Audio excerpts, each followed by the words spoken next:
So if you'd like to learn more about melanated businesses, Black-owned businesses, look for the Black Wall Street Today podcast by Blair Durham, and produced by your boy, and a lot of great information there. What's another solution? Crumb, I know you got something, bro.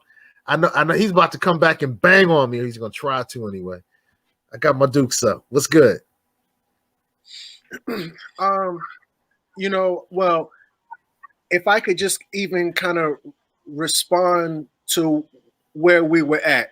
She said, for us, just buying black isn't enough. I want to take the family down memory lane just 40, 50 years ago. Now, if you ask someone like myself, I will tell you that Martin Luther King's efforts were in vain for the most part, exactly as he himself had confessed to Harry Belafonte when he said that he led his family, us, into a burning house and for integration.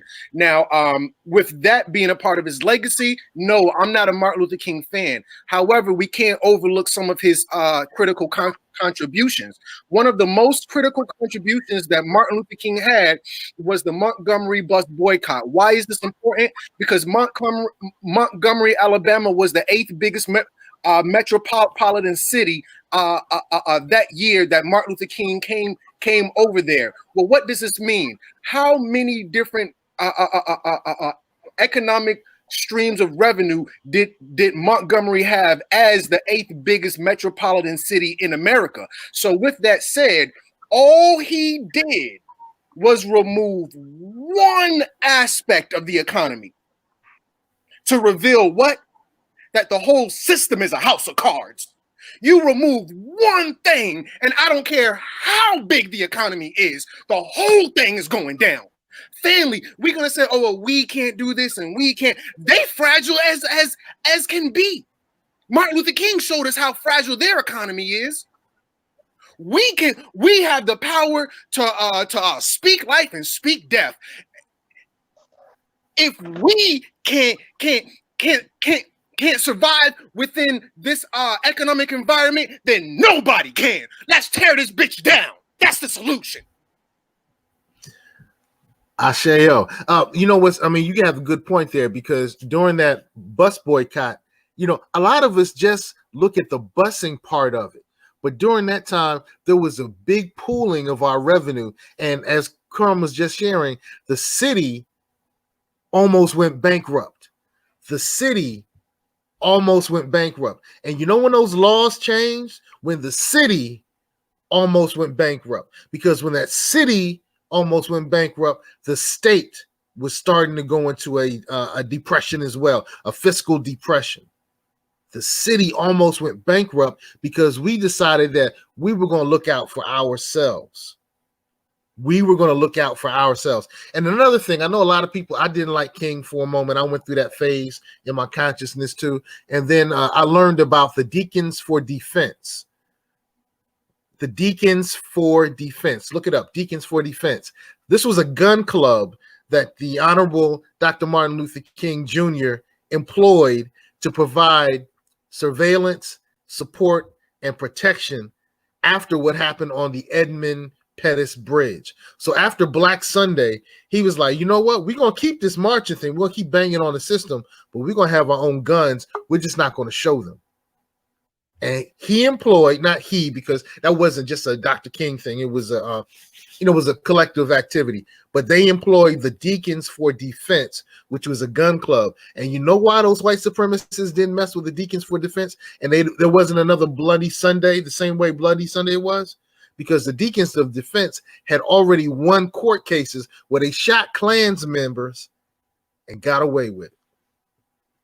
So, okay, I may have switched the conversation there, but my point was the city almost went bankrupt because we pulled our finances together. And that wasn't the only place where that happened.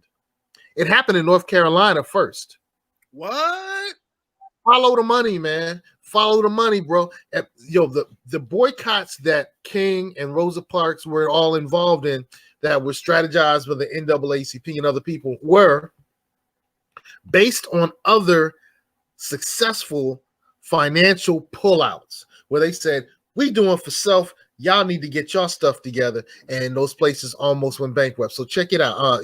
North Carolina, there was a church in North Carolina that started that process way before what happened with Dr. King and Queen Rosa Parks. May their names and their memories be a blessing to us. Wow.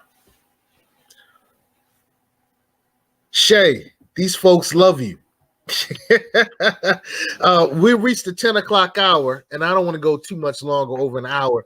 We cannot deal with the multiplicity of problems and solutions and successes that we've had. But one of the things I think that Crumb just did a great job. Oh, yeah. What's up? What's up, Queen Star? Yeah, we love the Deacons. One thing that Crumb did a great job of exemplifying is that they don't have their stuff together. We always want to compare. I'm sorry, I'm speaking in absolutes, and that means you're absolutely wrong. We're not the only ones that have financial problems. We're not the only ones. So for some reason, the opposite of white supremacy is black inferiority complex. Because of the black inferiority complex that we've lived with, we think that they are the standard. And I'm not demeaning my Caucasian brothers and sisters, but they're not the standard because they have problems as well.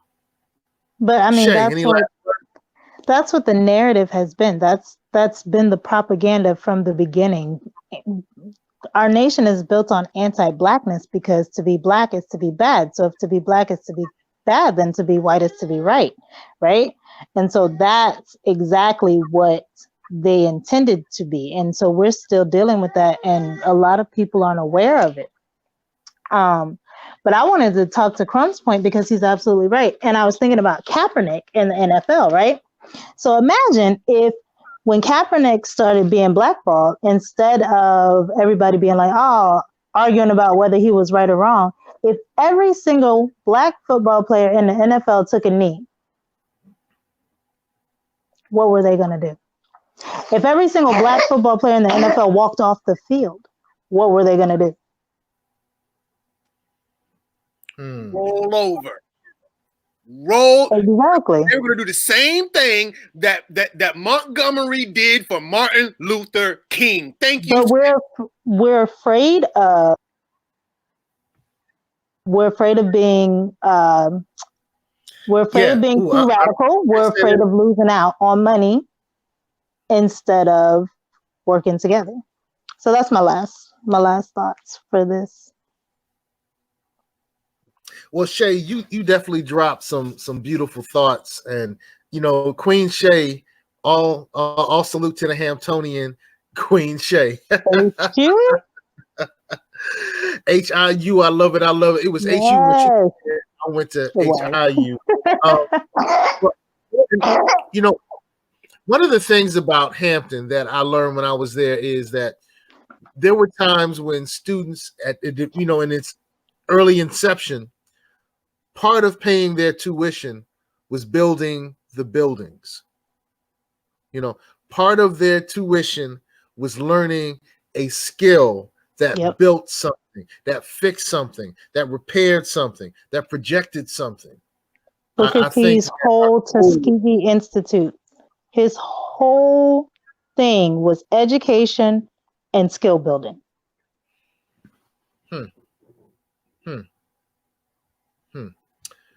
All right, so Crumb, if you can pop back on, because we want to make sure that people know where they can follow Crumb TV. And Shay, Queen Shay, I'm going to just say thank you again for joining us on the Fly Guys podcast. Thank you for having me. Stay fly. Hey, Blair, who's off right now, stay fly.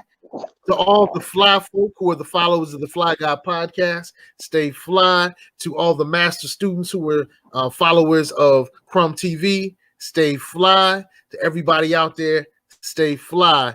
Crumb, take us out, bro. With that said, I want to thank everybody who was under the sound of our voices. Shout out to all the guests. Shout out to the host, the gracious host, DJ Seiko Varner. Of course, Shay and Sister Blair. With that said, this is Crumb TV. the network that Fly Guys Podcast is brought to you by. Do us a favor, family. If you like this video, hit the thumbs up button.